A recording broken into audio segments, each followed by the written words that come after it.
भाइयों को नमस्कार। मैं मनमित नागर, कृषि पर्यवेक्षक कांकरदा। आज हम किसान की आय दुगनी करने के संबंध में चर्चा करेंगे। जैसा कि दोस्तों, सरकार कह रही है कि 2022 तक किसान की आय दुगनी होनी चाहिए। किसान की आय दुगनी ना कहने से होगी ना सुनने से होगी। आय दुगनी होगी काम करने से, और काम करना पड़ेगा आपको और हमें मिलकर। जब दोनों जुड़ेंगे तो निश्चित रूप से किसानों की आय दुगनी होगी। दोस्तों, कहीं ना कहीं किसान की आय 2022 तक दुगनी हो सकती है, और निश्चित रूप से होगी किसान भाइयों। जैसे हम हमारे परिवार का लालन पालन अच्छे से करते हैं, उनके पालन पोषण की जिम्मेदारी हमारे ऊपर होती है, उसी प्रकार हमारे धरती माता, इसका भी हमें अच्छे से लालन पालन करना होगा।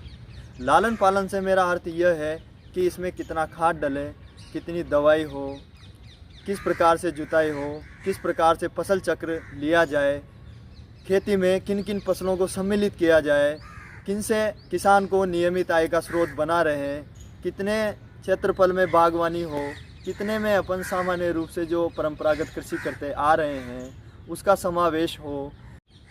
परंपरागत खेती, किसान भाइयों, जैसा कि नाम से ही विदित हो रहा है कि परंपरागत, मानव की परिकल्पना उसके परिवार के बिना नहीं की जा सकती। हमें आगे बढ़ने के लिए हमारे माता पिता, हमारे भाई, हमारे चाचा, हमारे दादा, इन सभी के सहयोग की आवश्यकता होती है। और निश्चित रूप से दोस्तों, इसमें कोई अतिशयोक्ति भी नहीं है। इनके सहयोग के बिना हम आगे नहीं बढ़ सकते। उसी प्रकार खेती को एक परिवार समझते हुए खेती के जो बाकी सदस्य हैं, जैसे बागवानी, खेती के साथ पशुपालन, सब्जी, ऑर्गेनिक फार्मिंग, बकरी पालन, मुर्गी पालन, मछली पालन, खेती के साथ इन सभी कंपोनेंट में से हमें 2 या 3 कंपोनेंट को खेती के साथ शामिल करना होगा। निश्चित रूप से किसान भाइयों, किसान की आय दुगनी होगी, निश्चित रूप से होगी। सभी किसान भाइयों को नमस्कार।